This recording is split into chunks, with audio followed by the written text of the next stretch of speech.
To our distinguished guests and families, to the Board of City Trust, headed by the Chairman, Ron Donatucci, and the Vice Chairman, Bernard Smalley, Esquire, to our Vice Presidents, Sylvia Bastani and John Tucker, our beloved academic and residential deans, Dr. Michelle Williams and Ms. Amber Alexis, to our esteemed faculty and staff, our renowned graduation speaker, Ross Gay, and to the resilient and distinguished class of 2020, welcome to Girard's virtual commencement ceremony.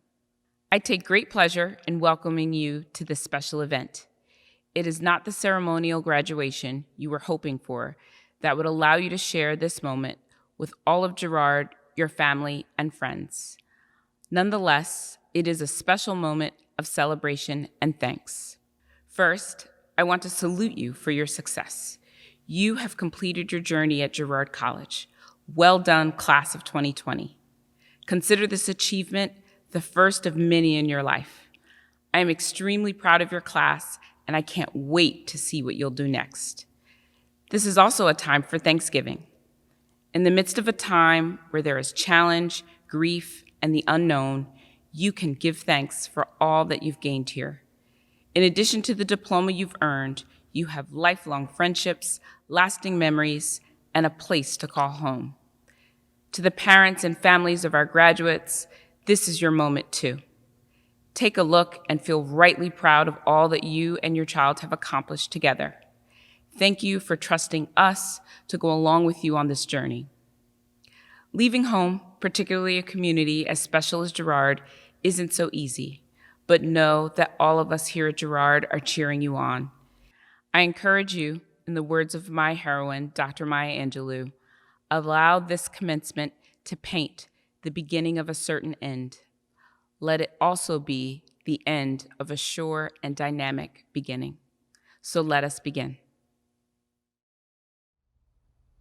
Good morning to the young men and the young women, the graduating class of Girard College 2020. Congratulations to you, to your family, and to your friends who have helped to get you thus far. On your behalf, I offer this prayer. At this hour, when another class goes forth from the guardianship of this school, we thank thee for the good providence which has followed its members through these years of preparation, for the privileges and opportunities which have been theirs, for all the influences that have surrounded them here to form their minds with the power of knowledge and to mold their characters for true living. May they look back with gratitude over the years that are gone and forward with courage and hope to the years that are to come. May they realize more and more that thou hast placed them in this world to honor thee by doing good as they have opportunity. May they be ready for every good word and work, and may they do earnestly and faithfully whatever life sets before them. May your good deeds as you go forward reflect who you truly are. Congratulations to you, to your family, and to your friends. All the best. Originally, when writing this speech, I assumed that I should take an approach where I discuss all the memorable moments, obstacles, and celebrations of being a student at Girard College, and ultimately how to overcome and get through this adventure successfully. But in all actuality, there's no way to truly capture every moment, every celebration we attended, every late night conversation we had, or every rule we broke in a speech. Things constantly change because we live in a time now where we will be able to watch this speech years from now. And I want to say something that sustains. We are all individuals with complex minds who's faced different journeys throughout their lives. As student body president, I want to refrain from telling you what to do or how to feel right now. That's just unrealistic. All I want to offer here is hope and share with you the way I am processing the world we enter after we graduate. Since we've been in quarantine, I've spent much of my time reflecting on my life. Perhaps you have done the same. I keep coming back to the same question, who am I? A very good friend asked me this recently, and not until this moment did I realize how difficult this question truly was. It feels like it should be the easiest question of them all. I mean, I spend the most time with myself than any other being on this planet. So why is it that this 3-word question had me so stumped? After a day of really thinking in depth who I am and reflecting on how I evolved with my mental and spiritual journey, I came to the conclusion that I, Justice, am an individual who wants to better the world by exhibiting universal love. While writing this speech, I decided to do my own social experiment and ask a variety of people this daunting question, who are you? To those who have helped me with this and were vulnerable enough to answer this question, thank you. Most people start with the basics, of course, their names or nicknames, occupation, or identity itself. But these answers are identical to millions of other people in the world with the same age as you, the same occupation, the same identity, or even name. Going past this layer is much harder. Most people don't know who they truly are. I've been spending much of my time broadening my mental horizons, and I've realized that most people are just reacting to life. You all have programs set in your brain based on your environment that has allowed you to reenact everything and everyone that's presented to you. Especially as a child, the years your brain develops the most. That's why so many people are stunned when they see these children who are gifted with remarkable talents like learning 7 different languages or learning how to play the instrument. Yes, those kids are amazing, but it's not from them being so gifted most times. It's because this is the education they were introduced with and programmed with at such an early age. And yes, you do have the same potential. It would just take reprogramming of your brain and your subconscious mind. But I'm getting off topic here, and that's a different lesson to discuss. The point of me saying this is to show how everyone lives lives that mirror their environment. Simply put, the quality of your life is determined by how you define yourself. We all know this to be true, so why are you paying attention to everyone else around you? This extreme care for external opinions is just an internal hungry for outside praise. Consequently, this causes you to forget and possibly never learn how to connect with your own thoughts and your own emotions. Our daily routine of school, work, and retirement, just being a part of society, creates a habit that numbs us into being compliant members of a crowd. Follow the rules, pay your taxes, stay in the lines, play your part, and you won't be bothered. Then you wonder why you're so emotionally brought down by stereotypes and carrying around these feelings of uncertainty and unreality. If anything, this pandemic has jolted our society and given us a moment to question everything we do. It's time to turn your focus inward. Once you know yourself, I promise you, you will develop a tremendous change in your life. Ideas are where reality takes form. For instance, a man had to imagine a chair for it to become real, right? So my thoughts become reality, so I am a product of what I envision myself to be. So if I think to myself, Justice, you're stressed and you can't do this, that's what I'm going to be. Now, if I think to myself, Justice, you're the happiest you've ever been, you're unstoppable, you're doing great, you're living life lavishly, then who's living life lavishly? Me. But I must make a choice, and you must do the same. If we don't decide, the world will decide for us. Hi, my name is Moborni Kante, and I remember the first time I ever spoke in front of the entire student body in chapel. I was in the first grade in Miss Duffy's class, and I was chosen to give a speech about my homework assignment from the night before. For our homework assignment, we had to write about what we were thankful for. Now, that week was the first time that I had ever tasted an American Thanksgiving meal. Something that wasn't curry chicken or plantain or jollof rice. On my plate, I had turkey, string beans, stuffing, and mashed potatoes. Now, 6-year-old me was amazed by the mashed potatoes, so I wrote down that I was thankful for mashed potatoes, and I definitely did say it in front of everyone. However, this wouldn't be the first time that Girard introduced me to something new. Being at Girard, I was able to experience a lot of things that I would have never been able to experience at home. From my first Halloween parade, where we dressed up as Michelle and Barack Obama, to my first water day, where I had to be sent out of services because I injured myself in the dunk tank. Nevertheless, I had a pretty interesting experience here. The most interesting was watching each other grow up. We went from the Polar Express parties to parties in the Hum.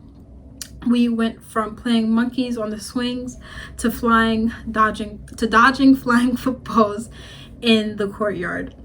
We witnessed each other's first crushes and first heartbreaks.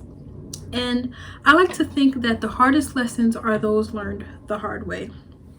Whether we like it or not, we really are brothers and sisters, because we definitely fought like one. Whenever our grade was divided, there was always some event that snapped us back together as if nothing had ever happened. And that bond helped us get through the ups and downs of high school. Our grade definitely wasn't the easiest to deal with. In middle school, there was always some building meeting about something that we did during the school hours. And if it wasn't building meetings, it was mandatory study in the auditorium with Ms. Holmes, or dorm floor meetings with Mrs. Clark. It's like whenever we met up, we just didn't know how to act. I guess our younger selves just knew that there was more to life than rules and regulations. And no matter how draining school was each day, we always found a way to make the most out of each and every day.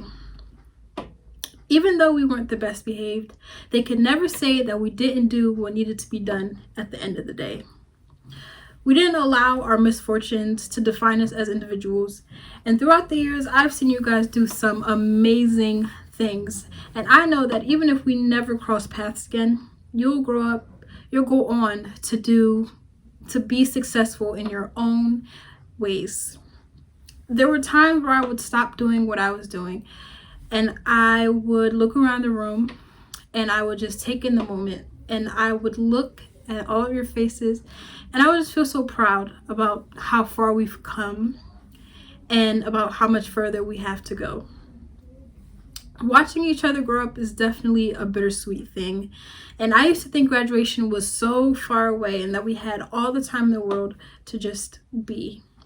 But if I've learned anything, it's to live in the moment and appreciate what you have before it's gone. Because none of us would have ever thought that our senior year would be cut short and that we'd have to limit our interactions to the Visionaries group chat.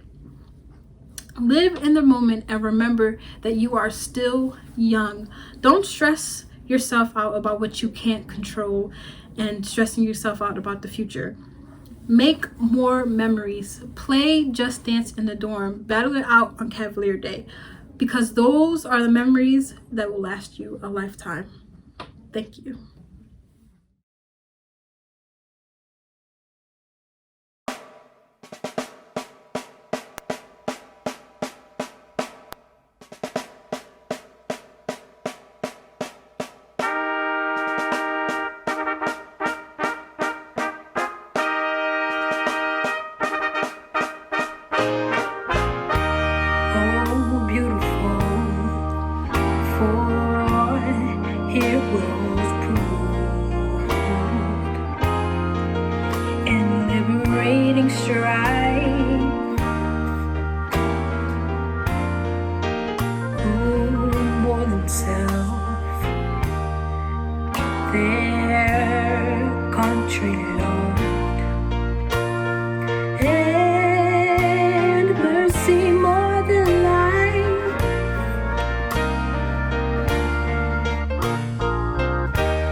gold refined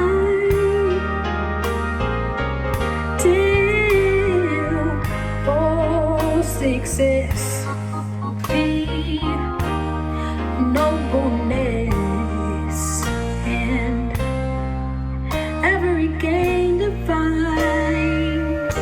And you know, when we was in school, we used to sing it like this here. Song says, oh beautiful for spacious skies, forever away. Yes, sir. For purple mountain majesties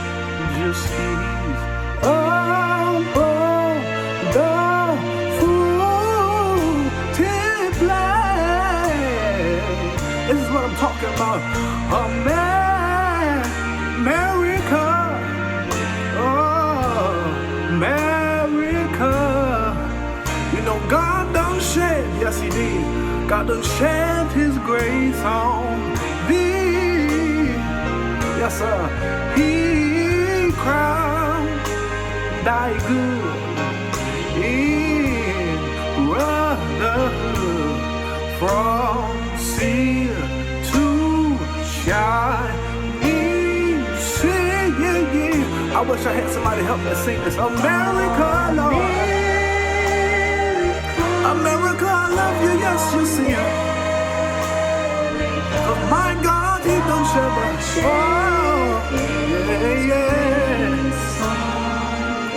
and see you ought to love him for it, cause he crowned thy good.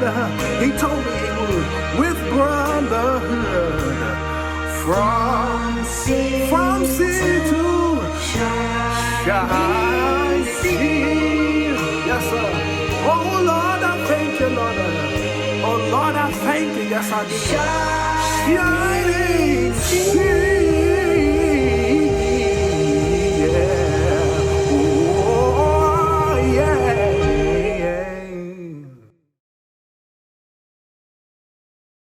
I first arrived at Girard in the 10th grade. I went to a public school in New Jersey, and after my freshman year, I wanted to transfer to Girard. I wanted to transfer because I wanted to attend a school that would provide me with exceptional academics and the extracurriculars required to be a strong candidate for top universities.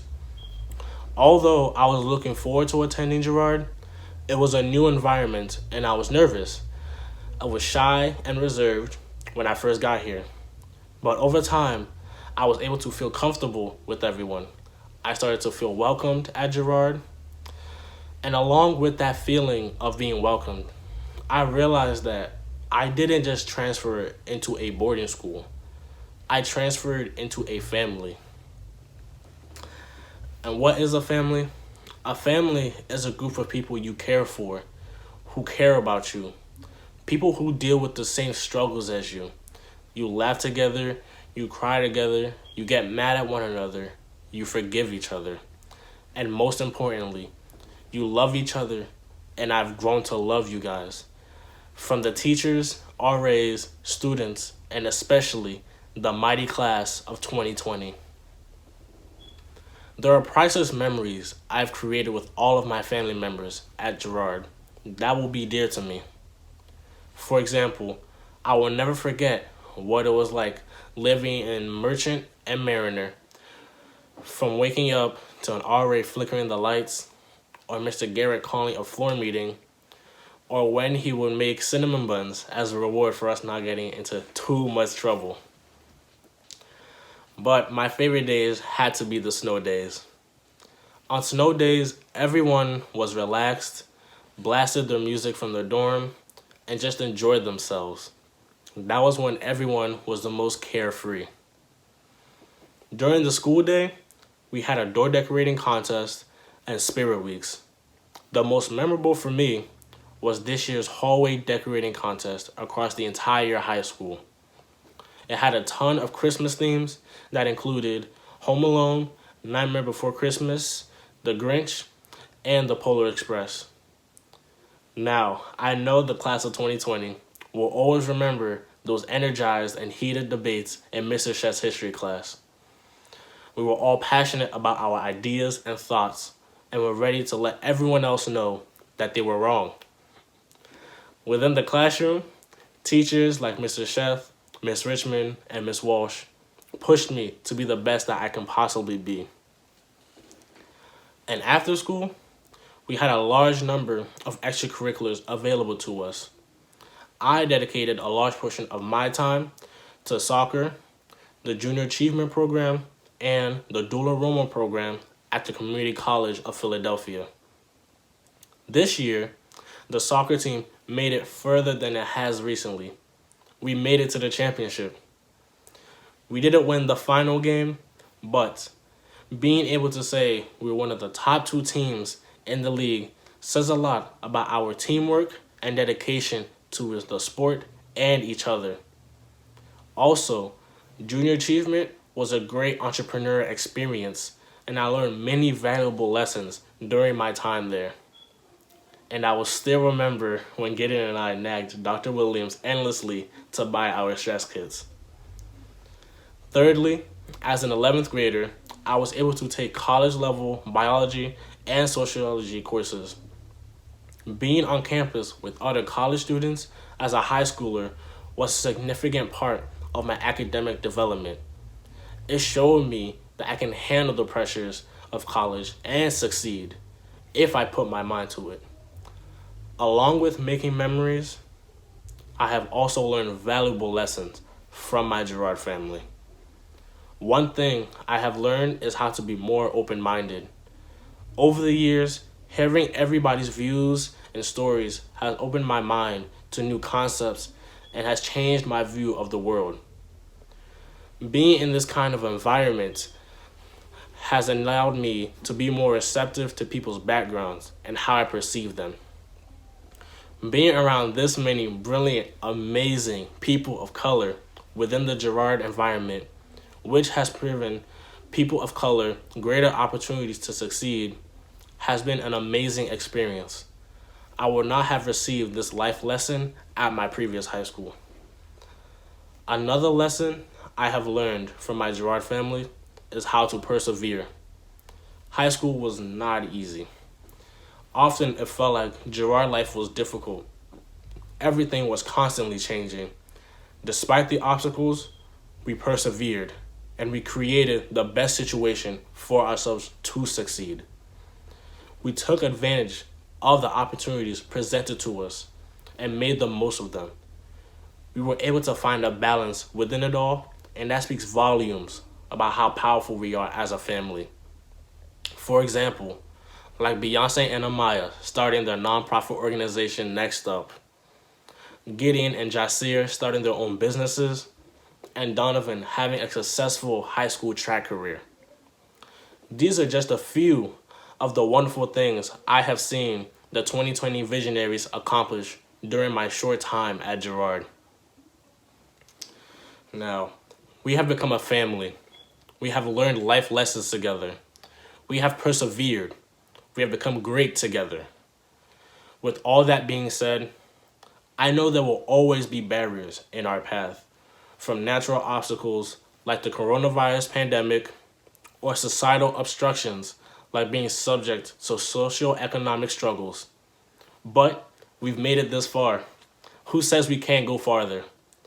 I'm going to speak these words into existence.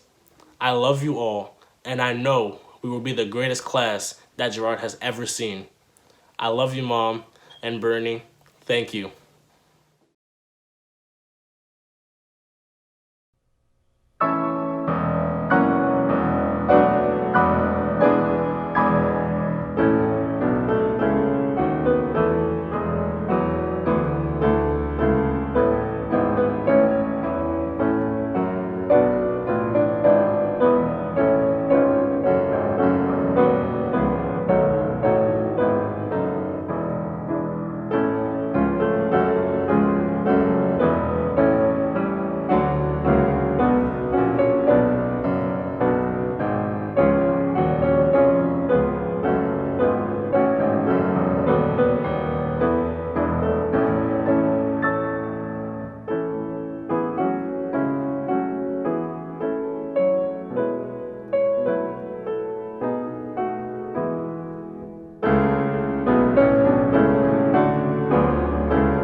Good morning.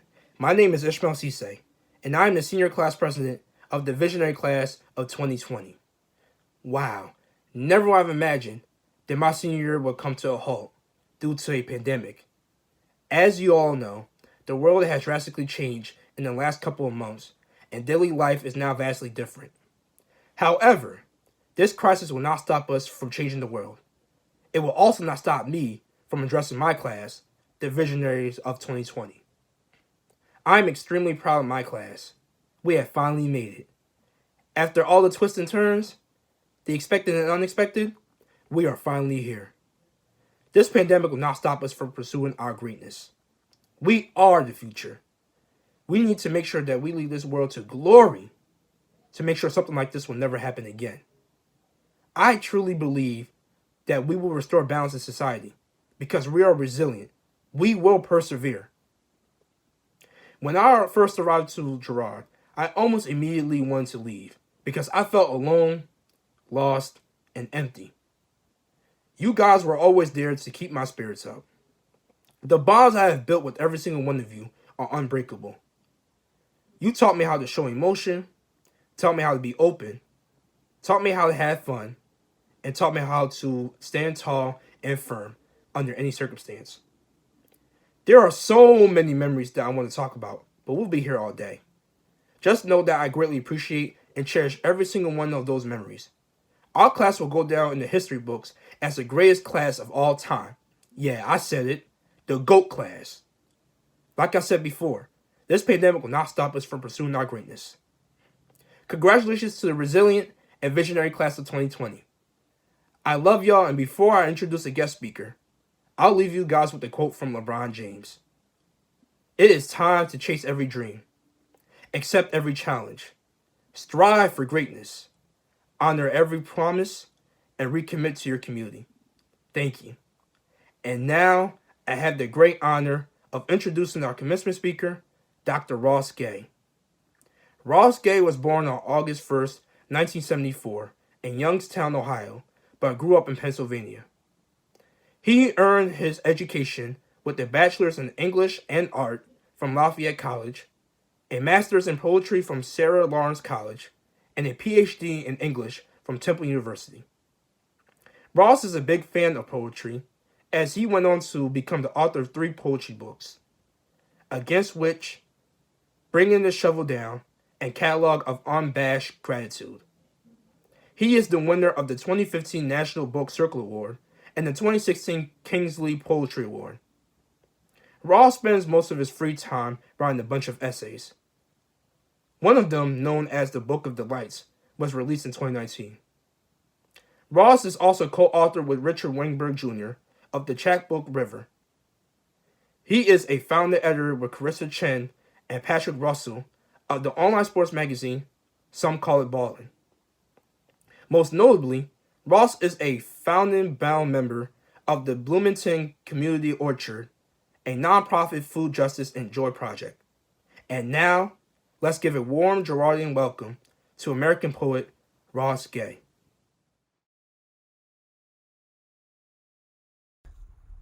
Hey everyone, I'm so glad and lucky and grateful to join you, Girard College graduates, for your graduation. I want to congratulate you for everything you've done to get here, and I want to congratulate everyone who has been a part of that process. I'm happy to offer a few words of encouragement or observation or maybe even advice for this day, this commencement, which means, did you know this?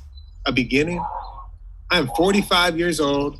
I have a PhD in English, and I'm a college professor. And for all these years, I've gone around thinking commencement must mean beginning and ending, since these addresses so often happen at the end of something. Well, I looked the word commencement up since I was writing this commencement address, and you know what? I was wrong. Commencement does not mean an ending. It means a graduation ceremony, and it means a beginning. So this talk today, I am really thinking of as an offering for a beginning. This is an offering for what will commence. But first, I want to mention that I think the convention of the commencement address, almost everyone I can remember, I've been through a few, though I don't recall a whole lot about most of them. Though I know for certain I was not on a cell phone because it was before cell phones. Though it was not before spitballs or daydreaming. or intricately folded notes, all of those were still flourishing in my day. Whether it's a high school commencement or college or beyond, has a more or less similar idea. And that idea, in addition to going out to do great things or taking the world by storm or being successful, is something along the lines of gaining your independence. I remember my own college graduation speaker. Sorry to say, I remember nothing of my high school graduation ceremony, who reminded us, implored us, berated us, I really mean. This is the only thing I remember him saying, for I was deep in glorious daydream, to pay back our student loan debt. That's really all I remember from that graduation address, which left me thinking, if the goal of graduating college, the goal of this education, the goal of education is paying back your debts. Unless, of course, your folks paid for you. That got you off the hook for that one. Of course, he didn't say that college should be free, which it should. I think he meant, yes, pay back the banks, but he also kind of meant, I think, whether he said it explicitly or not, that we ought to free ourselves of our debts. We ought to unshackle ourselves or liberate ourselves of our debts. That we ought to be indebted to no one and no thing. He was probably in some way making an argument that we all know, and a lot of us kind of believe, whether we know we believe it or not, which is that freedom means being indebted to no one and no thing. And maybe even that being indebted to someone or something is sort of humiliating and embarrassing, that it's something to be ashamed of. Pay your own way, don't owe anybody anything, et cetera, et cetera, et cetera. It's part of an old dream of independence, an old equating independence with freedom. You all know what I'm talking about, given as the Declaration of Independence was signed probably not even a mile from your school. You've probably taken a field trip there. You probably had a test on it. You probably got an A. Side note, I probably did not get an A on that test. I often did not get A's on tests. I don't know if I ever got an A on a high school test. Maybe once in 11th grade social studies with Mr. Bricker.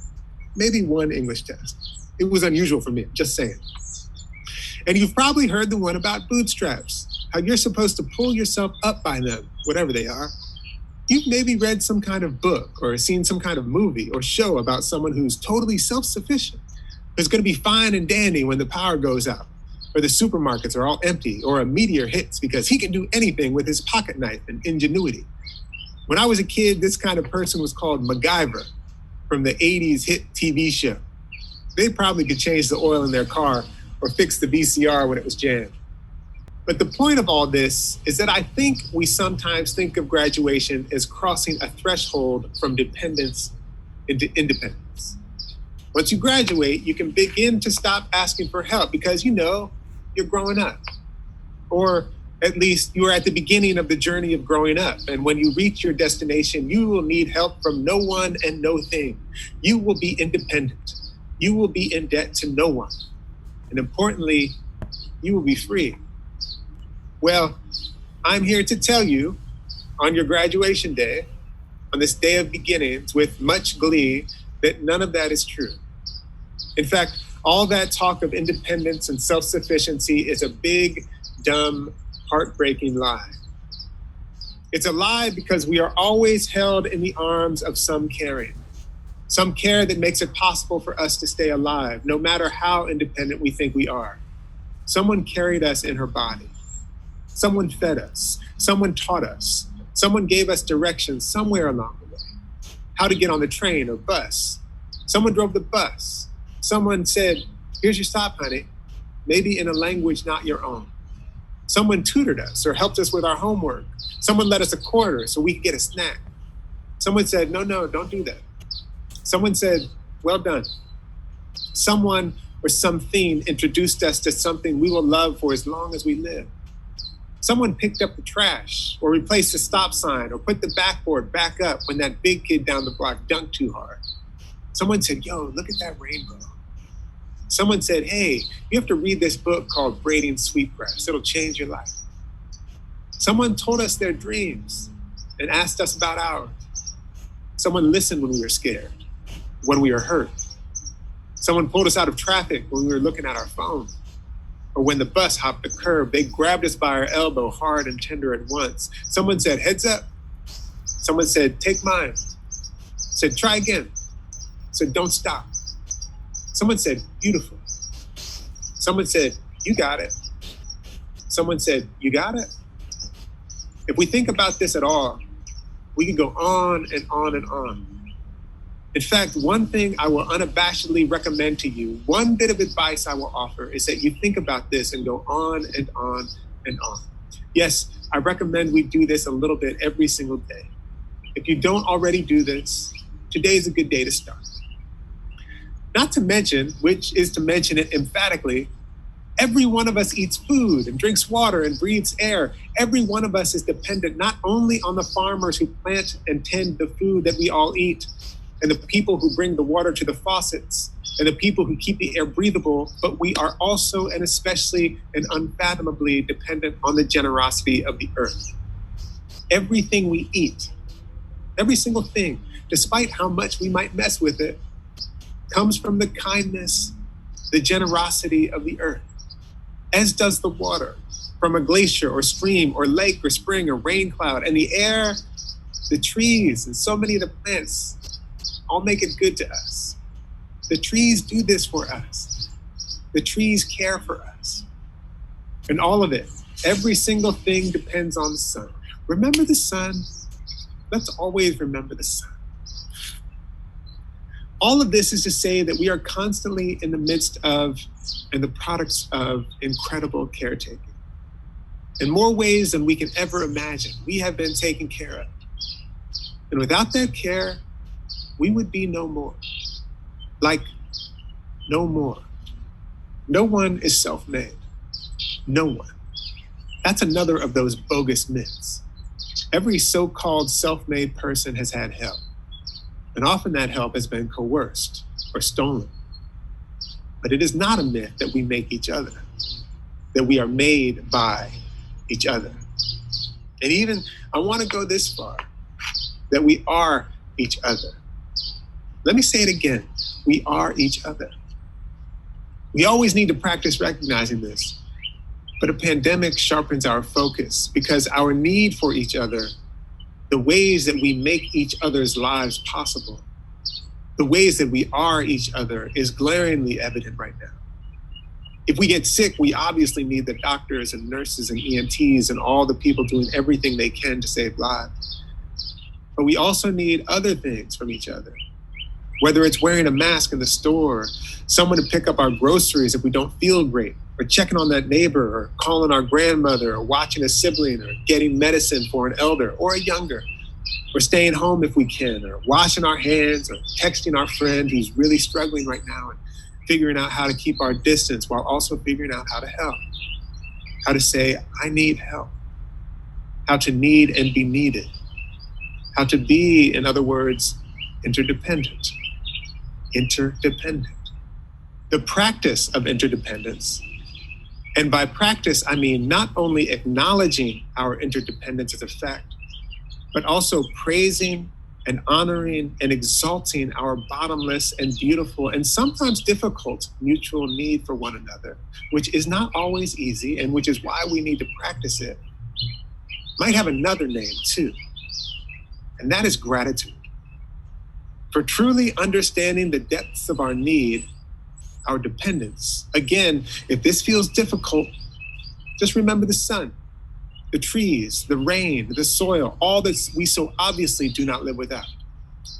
And then think of your family and friends and your teachers, your coaches, your neighbors, all the strangers who are kind without even trying to be. They just do. All of whom we also do not live without. Brings us into gratitude. Truly understanding the depths of our need and what gifts have risen to answer those needs, that might even overcome us with gratitude. I suspect plenty of you can think of your time at Girard, some of you 3 or 4 years, some of you for 12 or so years, and recall times of great joy. This is a day for recalling those times. And I'm going to guess that the times you are thinking of, the times of deep and abiding and genuine joy, the feeling I get when recalling these times is of great light in my chest. or maybe even of geese lifting off a lake in my chest, are moments when you realize you were so deeply connected to others that you were kind of inseparable. Moments when the boundaries between you and others got kind of fuzzy or slippery.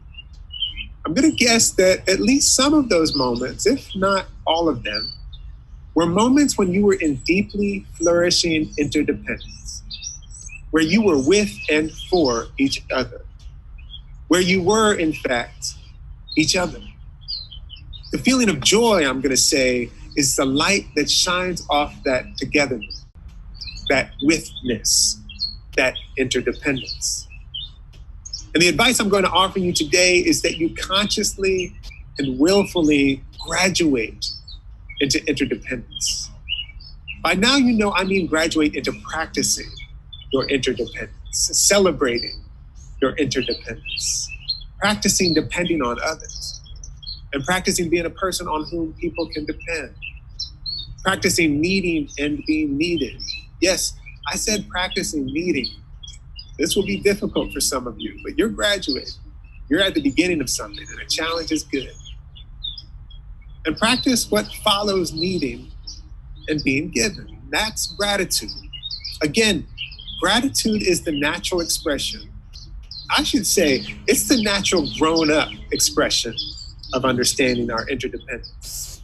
It's good to know the immature response to interdependence is not always gratitude.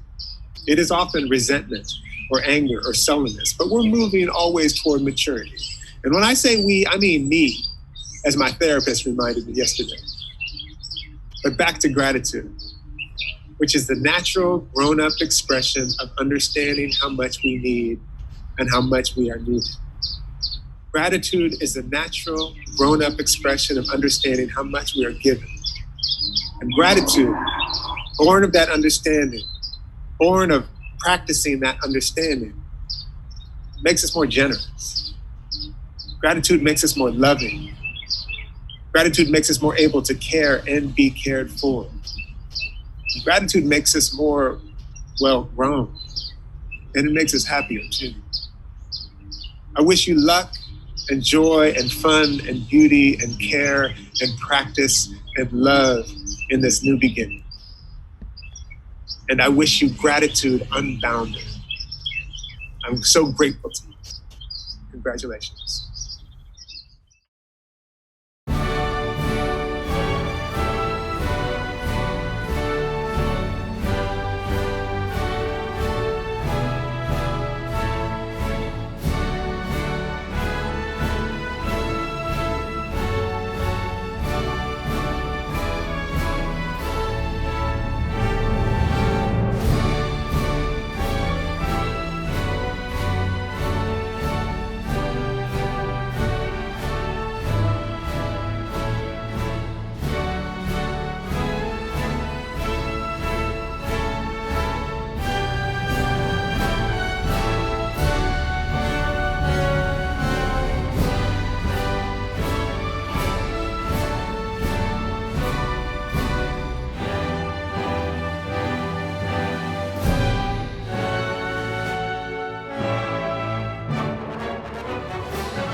Good morning to the Board of Directors of City Trust, President Wathington, faculty, students, staff, alumni, families, and friends.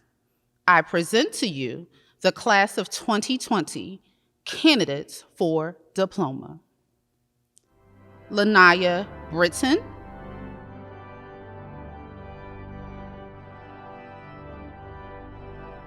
Beyonce Brown,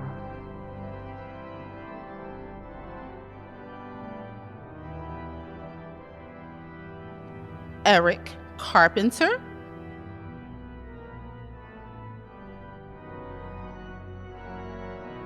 Maborni Kante,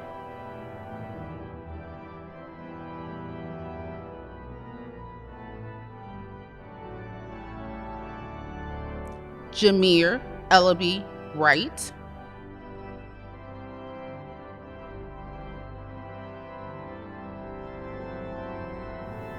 Jysir Fisher,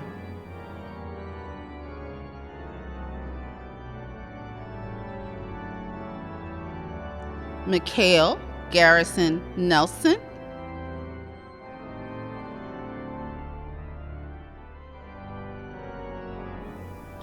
Gideon Green,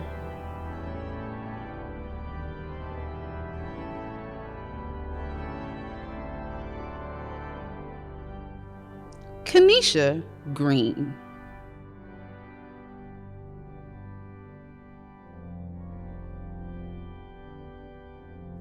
Elizabeth Hernandez Santa,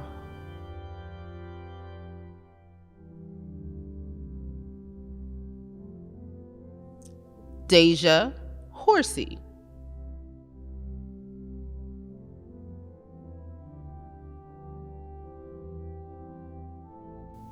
Mikah Jones,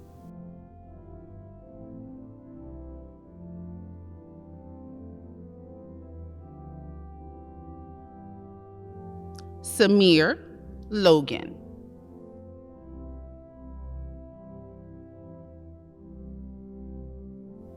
Edward McArthur V,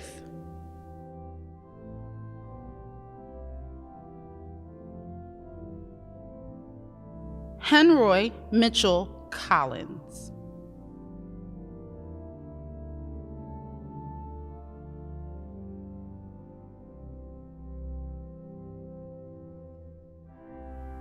Izynae Moore-Grimes,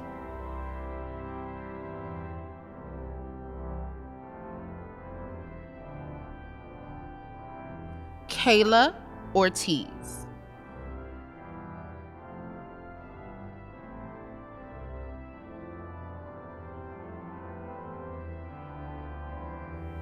Khalel Parsons,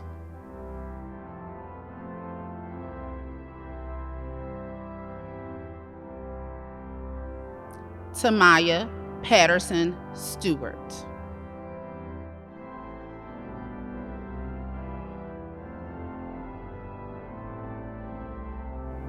DeAndre Porter,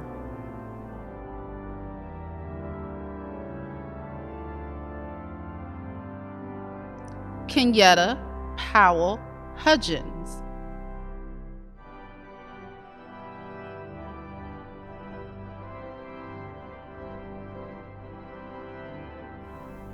Justice Mickens-Ricketts,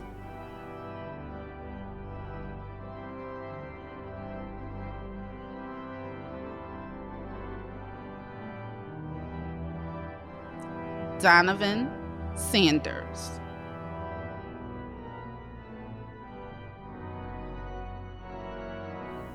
Najia Sanders,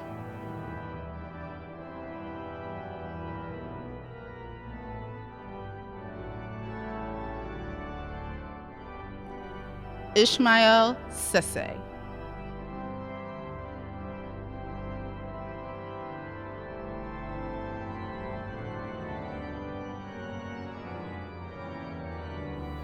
Jordan Smith,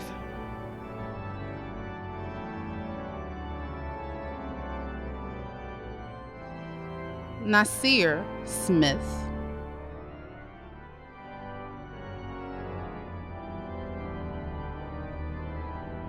Aquil Stewart,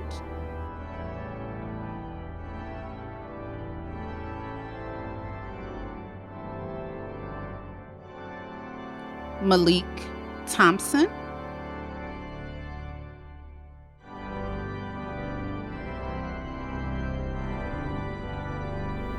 Justin Wiley,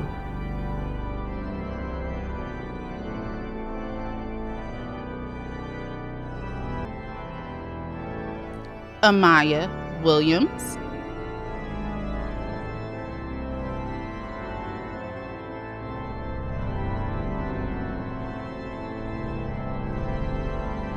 Kabanu Witherspoon,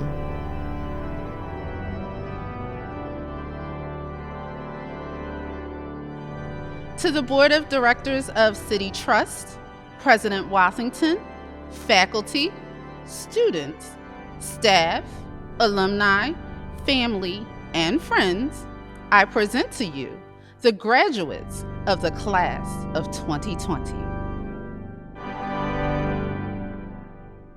Congratulations, seniors, on this wonderful achievement.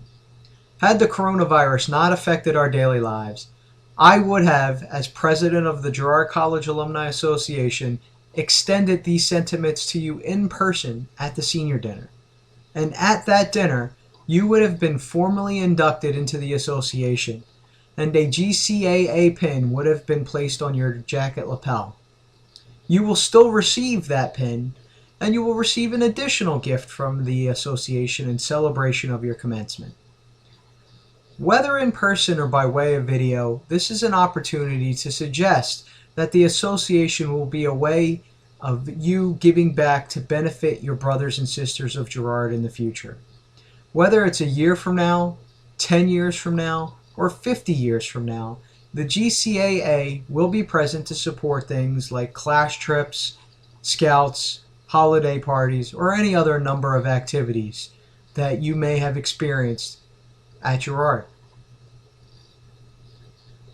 The Girard College Alumni Association will continue to support our brothers and sisters after graduation with graduate school scholarships, and with any surplus funds not being used from the graduate scholarships being directed to the administration to assist with undergraduate scholarships. Now, you may not be ready to participate right away, as you may have financial and time constraints with school or other activities. But I hope that when you are able, you will. I take enormous pride in addressing you, knowing that the GCAA fought to ensure that each of you had the opportunity to walk through those gates as citizens, no longer children of the Great Republic. Congratulations, seniors, and hail Girard.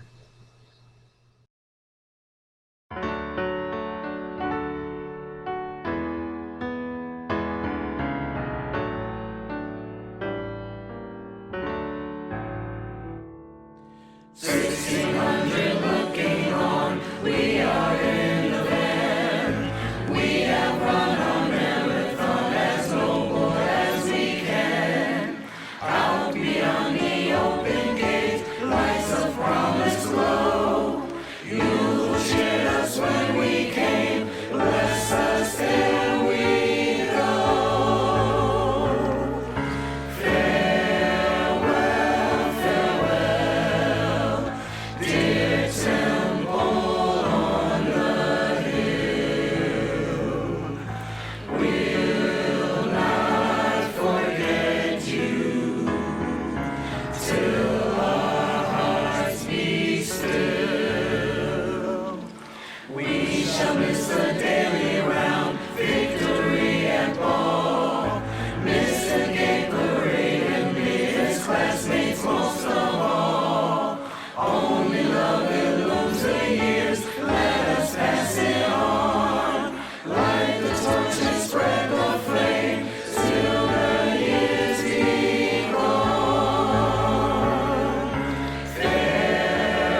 Thank you for joining us for our virtual commencement, and congratulations again to the class of 2020. Hail Girard.